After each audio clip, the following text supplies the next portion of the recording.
Fala, meus amigos, beleza? Vamos começar mais um vídeo do nosso canal Curiosidade nas Telas. Seja muito bem-vindos cada um que está aqui no nosso canal. Muito obrigado, gente, pelo seu apoio, de você estar apoiando o canal, conhecendo nossos vídeos e nossa evolução com o passar do tempo. Fico muito feliz e muito grato por isso. Agradeço muito sua ajuda e sua compreensão.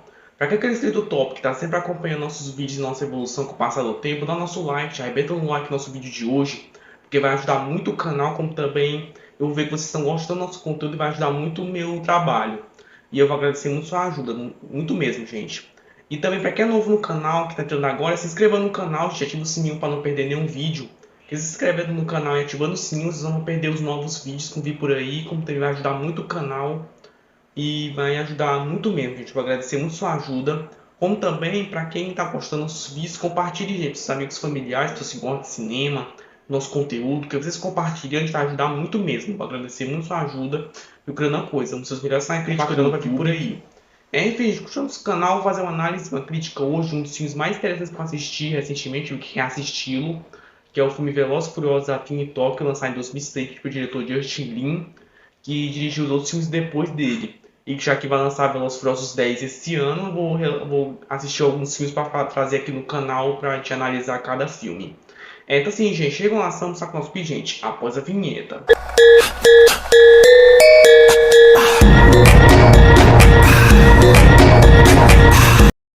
E pessoal, vamos começar quando esse projeto começou de fato.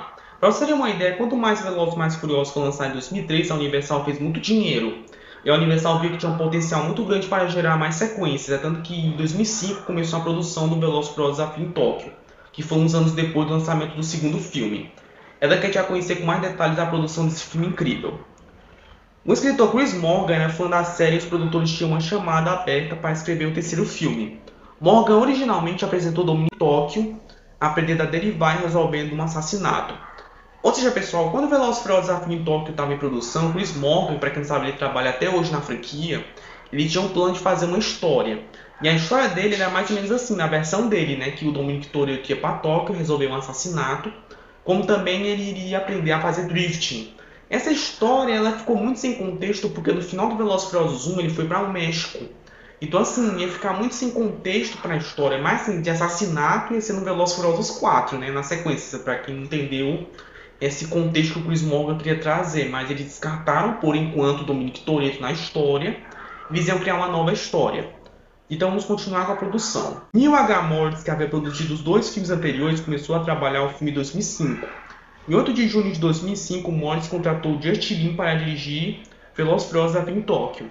Lin, que não estava familiarizado com o drift quando foi abordado para dirigir o projeto, lembrou: "Eu estava na escola de cinema quando Velozes e Furiosos foi lançado, e eu vi junto com a multidão esgotada que acabou de engolir, o que realmente empolgou para dirigir esse filme foi a chance de aproveitar essa energia. Criar um capítulo totalmente novo e aumentar a aposta, trazendo algo novo para um público que adora ação e velocidade." Ou seja, pessoal, lá em junho de 2005, quando o Lin foi contratado para dirigir, ele não estava familiarizado com o drifting. Então, assim, ele estava pensando como é que ele ia fazer esse tipo de filme, já que ele já assistiu os Velozes e Furiosos antigos, o primeiro e o segundo, ele tinha mais ou menos uma noção de como ele podia fazer esse terceiro filme da franquia. Então ele pensou assim, vamos fazer um capítulo novo, com inovação e com uma coisa diferente, já que os filmes anteriores eram iguais. Para ele, E realmente o filme é bem divertido e ele tem muita ação, então vamos continuar com a produção. Era impossível obter a licença de filmagem necessárias em Tóquio, então eles seguiram em frente sem permissão. Ele queria filmar em Shibuya, que é o local mais lotado de Tóquio. Os policiais, eles são todos não educados, então demoram 10 minutos para eles virem te expulsarem. Sem conhecimento de Lin, o estúdio contratou um bode expiatório que interveio quando a polícia veio prendê-lo e disse que era o diretor e passou a noite na prisão. Pessoal, quando a produção do Velozes e Furiosos Desafio em Tóquio estava indo, eles iam gravar realmente em Tóquio. Eles iam gravar em Shibuya, lá naquele local com muita gente. Porém, era difícil fazer licença para eles viajarem até lá. Tanto que algumas cenas foram gravadas nos Estados Unidos em estúdio, em locais adequados, parecidos. Como também eles gravaram algumas cenas com esse pessoal que eles levaram para Tóquio, esse pessoal teste, Já que o Justin Lin nem sabia que eles foram para o Japão. Tanto que eles chamaram uma pessoa para fingir ser o Justin Lin, o diretor, Eles gravaram algumas cenas lá, mas assim, esse diretor que fingiu ser o Justin Lin, ele foi preso por uns dias, claro, lá no Japão, e ele foi solto, mas coitado, ele foi preso por uma coisa tão boba, gravar umas cenas para um filme que a Universal é uma empresa muito rica, mas deu no que deu e o filme foi um sucesso relativo nas bilheterias. Após a exibição de testes respeitáveis do Desafio em Tóquio, a Universal ainda sentiu que precisava de uma participação especial. Vin Diesel concordou em reprisar seu papel como Dominic Toretto para uma breve aparição, em troca de propriedade da Universal sobre os direitos da série Riddick e do personagem em vez de pagamento financeiro. As corridas e acrobacias foram coordenadas pelo diretor da segunda unidade, Terry Leonard.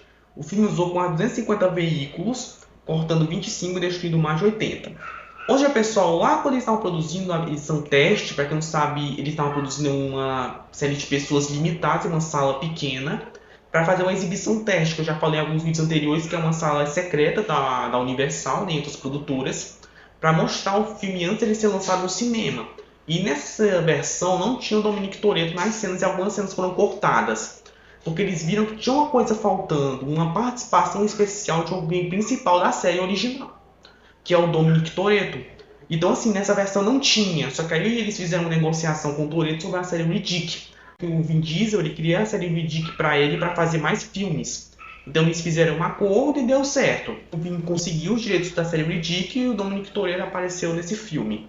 Uma participação especial pequena, mas pelo menos deu certo no que deu. Como vocês acabaram de ver no início do vídeo, para não esquecer do Dominic Toretto, para a gente não esquecer dele. Pois bem, realmente ele apareceu no final do filme.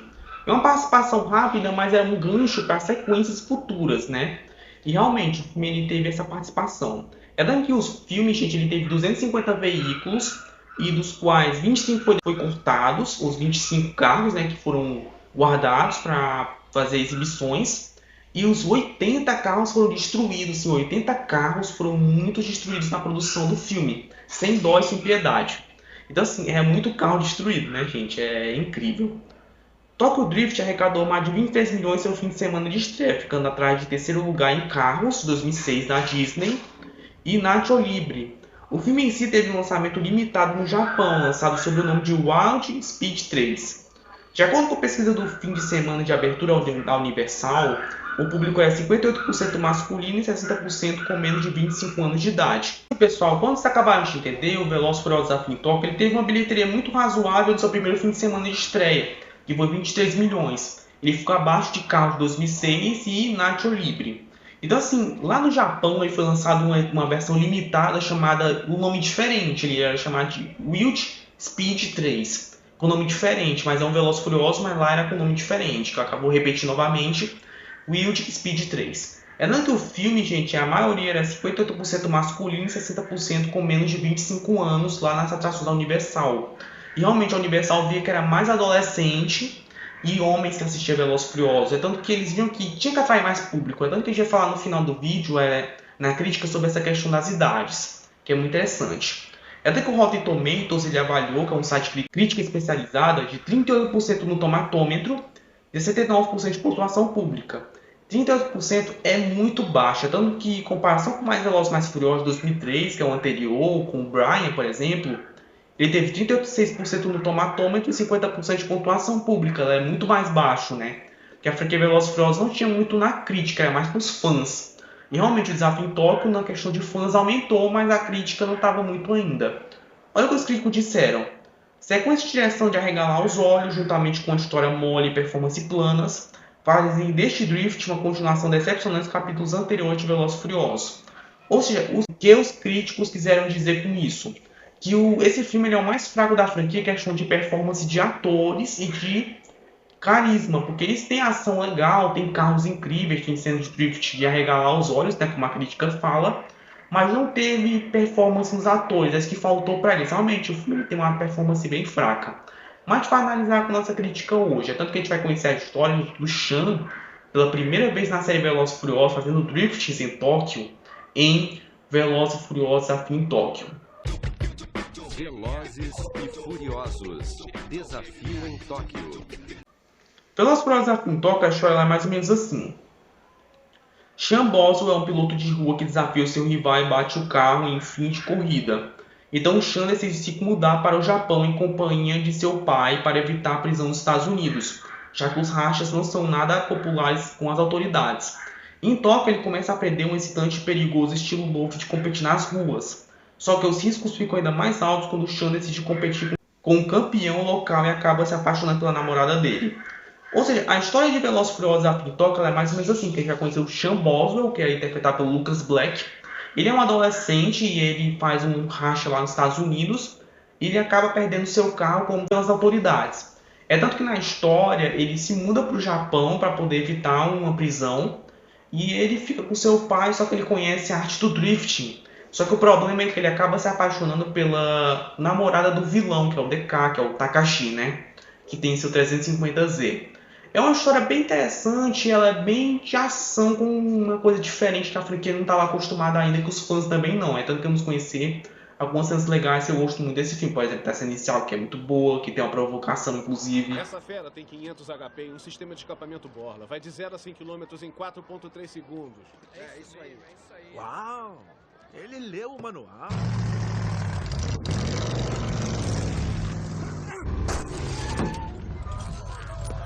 E na história você acaba de perceber que o Sean ele é um personagem bem adolescente, tanto que muitos falam na produção da história que ele tem 17 para 18 anos. É muito esquisito, ele tem 30 e poucos anos, né, para um adolescente de 17 para 18 anos, é muito estranho, mas vamos deixar para lá e fingir que ele tem 17 anos ou 18 anos, né, mesmo ele sendo um adulto já, né. É muito interessante, tanto que tem a cena Sean vs Clay, que o Sean tá com um Monte Carlo da Chevrolet e o Clay tá com um Dodge Viper. É muito massa essa cena de racha e é clássico dos Velozes e Furiosos anteriores.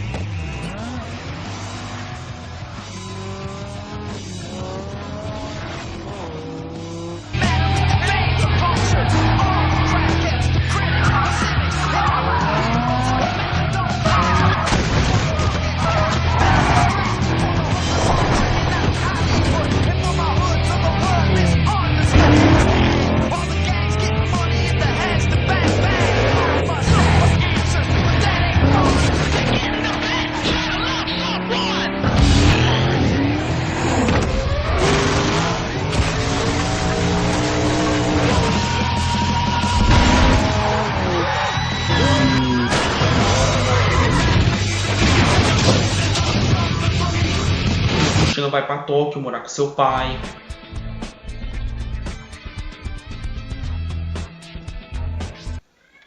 Tem a cena do Sean conhecendo o Twink, que será muito importante para a história desse personagem. Ah, é? Te vendo um. Metade do preço. Não tô afim. Tiro 60%. Já que somos filhos mimados. Cena que o Twink mostra seu Volkswagen do Hulk, né? Que é uma fã da Volkswagen, né? E ele mostra pra ele o racha dos driftings, que é muito legal essa cena.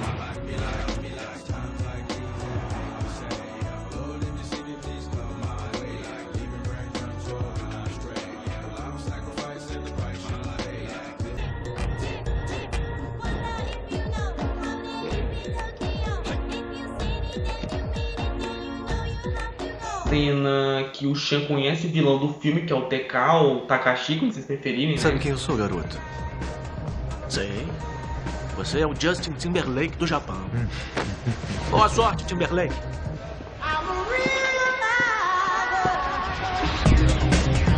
Porque eu vou correr. Então vamos correr. A cena do Sean versus o DK pela primeira vez, que o Sean tá com um Nissan S14, né, ou Mona Lisa, né, como vocês preferirem. E o DK tá com o 350Z, que é da Veilside, né, que é uma marca de peças lá do Japão que faz essas carrocerias largas. É muito interessante. Mas olha só, não estraga a Mona Lisa, valeu? Vai nessa. Yokoso.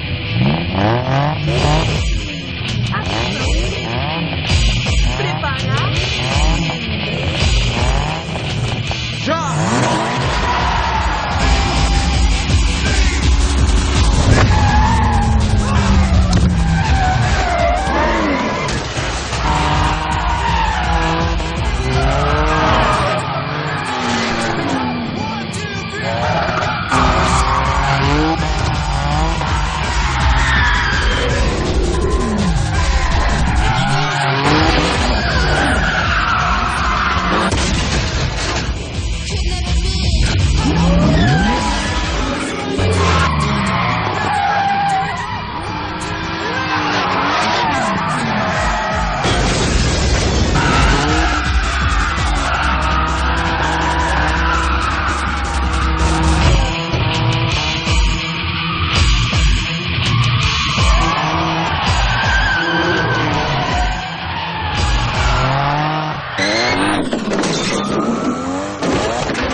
Cena do Sean aprendendo a arte do drifting, que é muito legal essa cena com seu Lancer Evolution 2005.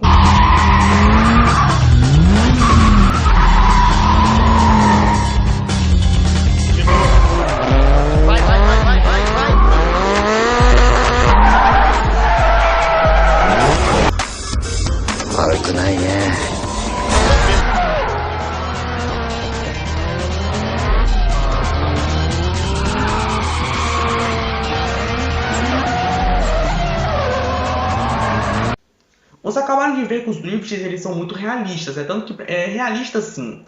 Pra vocês terem uma ideia, tem um homem que aparece nessa cena, que o nome dele é Keiichi Tsuchiya, que é aquele homem que apareceu de azul lá naquela cena, que ele até elogia o Sean na arte do drift.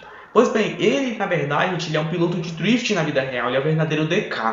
Ele é o rei do drifting. E foi ele que fez as cenas de montanha que a gente viu agora. Então assim, aquela cena de drift com o Lancer e com o Han é totalmente feita por ele. Então assim, ele é o rei mesmo do drift, até por mostrar uma cena deles produzindo essa cena. It was just a wonderful experience to be there. It's extremely difficult to mimic driving poorly. So there were a couple of times when he actually got scolded. It doesn't look bad enough. Vocês acabaram de ver, gente, é muito incrível, ele realmente é o rei do drifting e eu não vou mentir. Foi ele que ajudou a maioria das cenas dessas partes de derrapagem, é muito interessante. Um ponto positivo pro filme, né, diferente dos filmes atuais, né, que tem muito CGI, e esse filme ele tem muito mais realismo nas cenas, acho muito legal. A cena do Sean versus Morimoto, que ainda ele vence, né, que eu acho muito legal essa cena.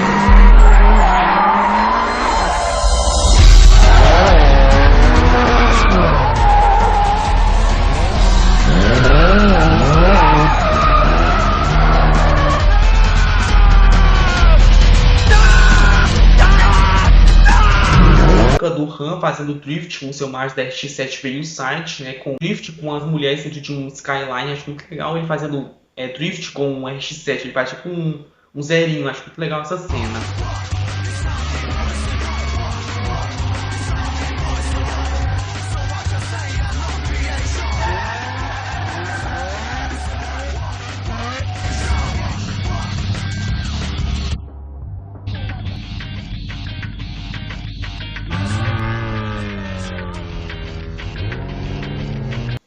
Vocês viram, né? É incrível. E essa cena é real, viu, gente? Só um detalhe. Eles realmente fizeram esse drift de verdade.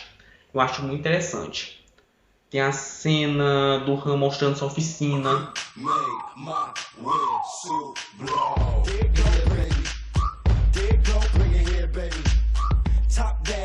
Cena da Nila com o Sean lá fazendo drift nas montanhas com seu RX-8 da Mazda. Depois que tirei minha carteira, eu praticamente vivia aqui em cima. Na época, os garotos só dirigiam o que tinham. Qualquer um servia. Ganhei de um garoto rico com vantagem. Vou te confessar, me senti ótimo. Tem a cena do DK conversando com seu tio dele, o Kamata, que eu acho muito legal essa cena.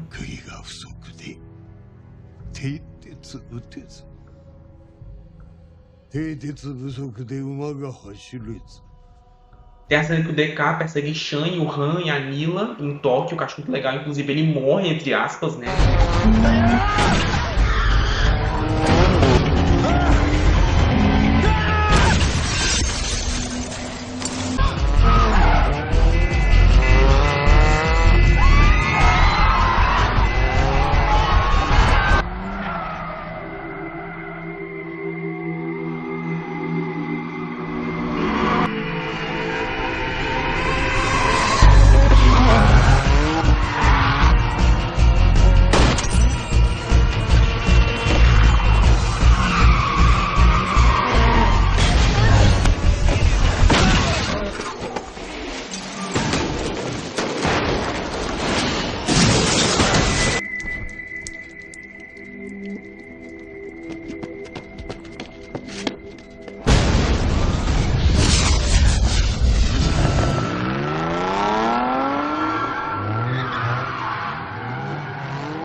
Nossa, falar por que eu falei entre aspas, que é tipo assim, lá no Velozes e Furiosos 6, o Han ele morre pelo Descartes Shaw, né, que é o vilão do filme e atualmente faz parte da equipe do Toretto. Porém, no Velozes e Furiosos 9, que eu vou falar agora, que tem spoiler, só avisando, né, que tem spoiler no vídeo, o Han, ele não morreu, e sim, ele foi uma forma dele fugir da mídia e também da equipe, já que ele estava sendo perseguido, como também o Seu Ninguém ajudou ele a fugir das autoridades, como também das pessoas que estavam atrás dele. Então ele fingiu essa morte para poder ele fugir disso. E ele volta no Velozes 9 e agora nesse 10 vai ser lançado em maio nesse ano. É muito interessante. E a cena do DK vai atrás do Sean.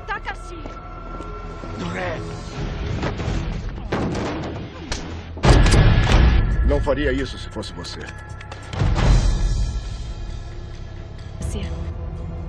Mila.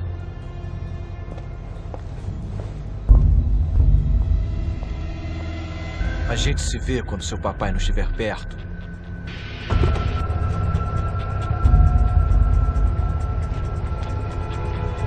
Tá sendo que o Sean desafia DK para um racha. E como você planeja fazer isso? Uma corrida, vamos? E o perdedor sai da cidade para sempre. Eu já derrotei esse vacilão uma vez. Ótimo. Então deve ser fácil. Que é muito massa, inclusive. Tem a cena do Sean e seu pai preparando um Mustang com motor de Nissan S14. Eu acho muito legal essa cena.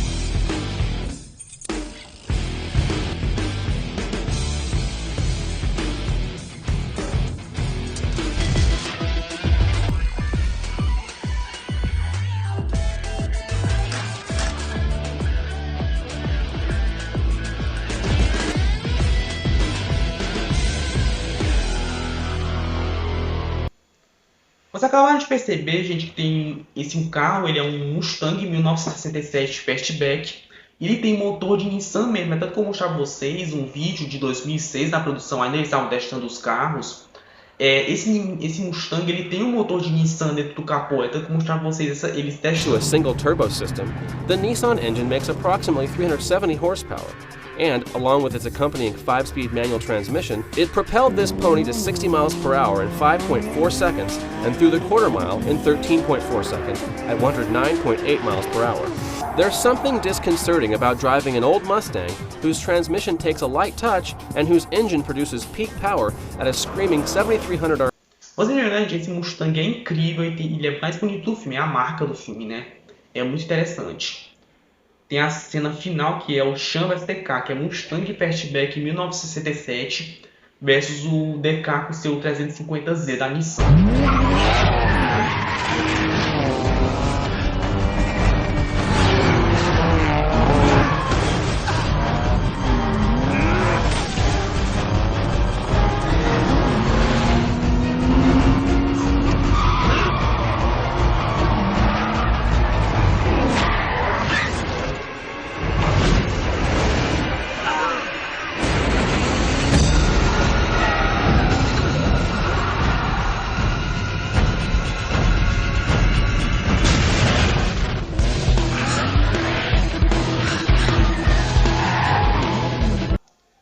E tem o final do filme que aparece o Dominic Toretto com seu Plymouth Roadrunner e eles desafiam um racha final, mas esse racha a gente não sabe quem ganhou. Eu teorizo, na minha teoria, de que provavelmente foi o Sean que ganhou, já que o do Dominic Toretto não é muito no drift, né?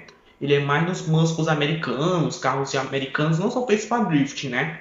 Eles são mais para aceleração. Alguns até fazem, mas é muito mais carro de japonês.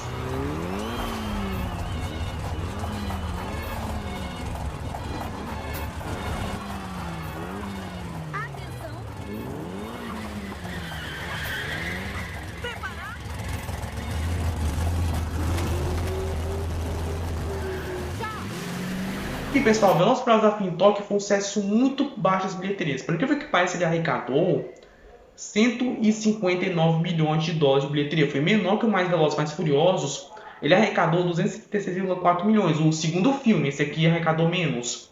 Então assim, foi muito baixo. Tanto que o orçamento dele foi muito caro. Eles gastaram 85 milhões de orçamento. Eles gastaram muito dinheiro em comparação ao anterior. O mais Velozes e Mais Furiosos, eles gastaram 76 milhões. Então assim, eles gastaram muito dinheiro e a bilheteria não teve o retorno que a Universal queria, mas foi um sucesso muito mediano. É daqui que eu vou falar umas curiosidades para vocês que são muito interessantes também. Foram cerca de 600 extras de origem asiática durante as filmagens das cenas de rua em Los Angeles. Ou seja, nas cenas que aparecem em Tóquio, com muitas pessoas falando do Japão, eles utilizaram 600 gírias para eles aprenderem como seria a linguagem lá do Japão. Ou seja, realmente eles fizeram aulas para isso, para eles aprenderem a linguagem deles, que é muito interessante, realmente é bem esforçada a produção. Todas as cenas de drift foram realizadas usando motoristas profissionais da modalidade. Ou seja, pessoal, lá com as cenas de drift, como eu acabei de falar, com esse piloto rei do drift, como também outras pessoas que sabiam pilotar drift, eles fizeram realmente as cenas desse jeito. É tanto que vocês viram essas derrapagens, eles são totalmente reais. Então, assim, esse é o ponto positivo do filme, porque geralmente os filmes eles usam computação gráfica, não fica tão legal. Eles precisavam fazer uma coisa mais realista, e realmente ficou muito bem feito. E eu gosto muito dos drifts desse filme, é muito da hora. Cerca de 100 carros foram destruídos parcialmente ou inteiramente durante as filmagens. Como eu acabei de falar agora, no total foram 100 carros destruídos e realmente foram muitos carros, todos destruídos sem piedade, sem dó, mas valeram muito a pena porque fez um filme bem feito em questão de realismo, eu acho muito legal. A Volkswagen doou 4 protótipos de R32 e 4 minivans Touran à Universal, dando ao estúdio a oportunidade de usar os seus outros carros. O R32 foi usado nas filmagens de Desafio em Tóquio. A Toyo doou 4.000 pneus para o filme, sendo aproximadamente a metade foi utilizada durante as cenas. Ou seja, a Volkswagen ela doou 4 protótipos de Volkswagen Touran e Volkswagen R32 Golf. Então, assim, esses protótipos eles foram utilizados em algumas cenas do filme, como também a Toyo Charles, que é uma produtora de pneus americana e também aqui no Brasil ela é muito popular. Eles doaram doou 4.000 pneus, ou seja, 4.000 é muito pneu gasto.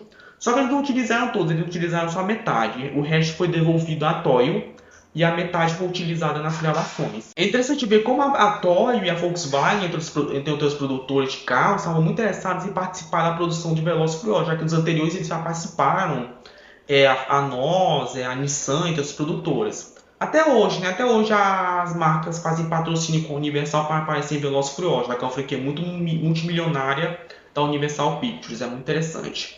Enfim, pessoal, agora eu vou falar minha análise e minha crítica do que eu achei do Velozes e Furiosos Desafio em Tóquio em questão de crítica. Assim, vou dar uma opinião séria.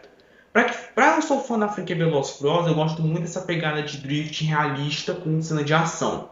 Porque realmente o Justin Lin, como eu falei no início do vídeo, ele queria fazer algo mais diferente e mais realista da franquia Velozes e Furiosos. E realmente, esse filme ele tem uma cena de ação muito legais, uns personagens até legais, mas como eu digo, o que chamou a atenção dos críticos e dos fãs foi o personagem Han, que é interpretado por Sung Kang. Então, assim, o Han é o personagem mais principal da série, tanto que depois desse filme ele apareceu até hoje, né?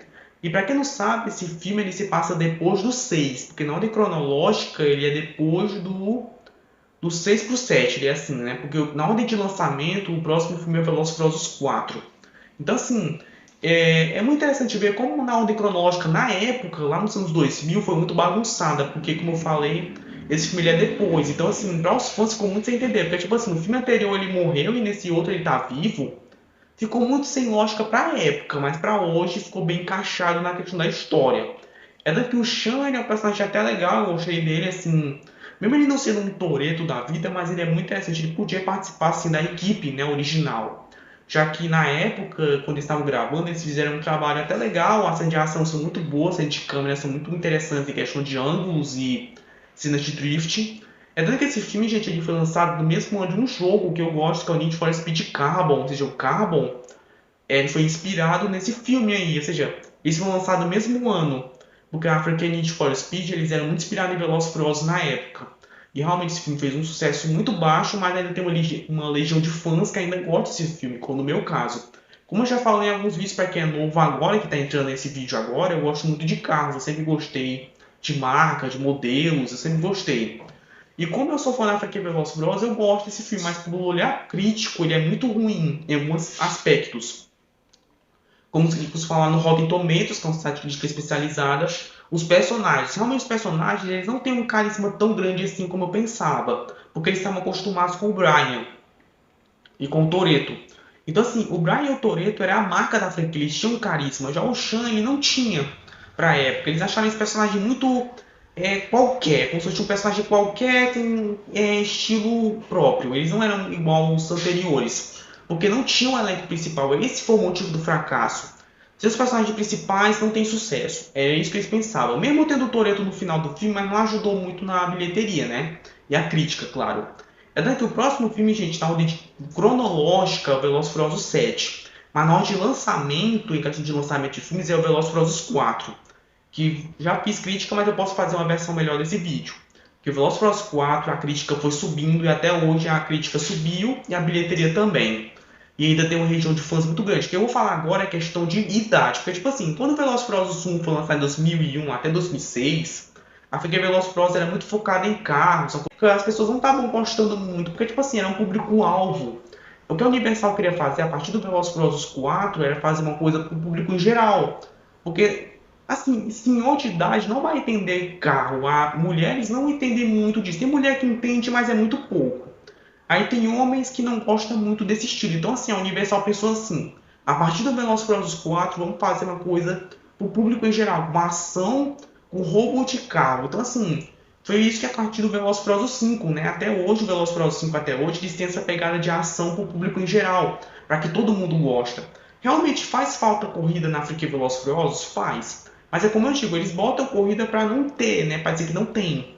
Então, assim, esse filme eu gosto porque ele é muito especial em questão de corrida. As corridas são legais, o drifting é incrível. A cena de drifting, eles fazem aquele giro lá, é muito da hora, é muito massa os driftings. Porque são de verdade, não são computação gráfica. É real, é tudo feito com pessoas mesmo fazendo drift. Tanto com esse piloto, né, que eu acabei de falar, e com pilotos profissionais. Então, assim, pessoal, vale a pena se você assistir Velozes e Furiosos do Desafio em Tóquio pelos personagens e pela história. Eu acho que a história ela é muito importante para conexões para filmes futuros. Então, assim, eu acho legal, eu recomendo sim. Mesmo ele tendo uns defeitos, por exemplo, os personagens não serem tão interessantes, ali os cômicos não serem tão bons, realmente os diálogos eles são muito mais ou menos. É tanto que os personagens também são mais ou menos, mas pelo menos o filme ele é bom para esse realismo, é muito interessante. Eu vou dar, gente, uma nota 7, vou dar uma nota 7. Não só porque não deu um 10, porque o Velozes e Furiosos vai ter mais um filme, tanto que o próximo vai ser Velozes e Furiosos 4, vai ter crítica assim no canal. É muito interessante. Então, assim, meus amigos, esse é o melhor filme de ação de 2006, do diretor Justin Lin. Não sei como foi a moda dos drifts no ano de 2006. É sensacional. The rush. Stay away from him. All my life, people have told me I don't fit in. Maybe I've just been in the wrong place.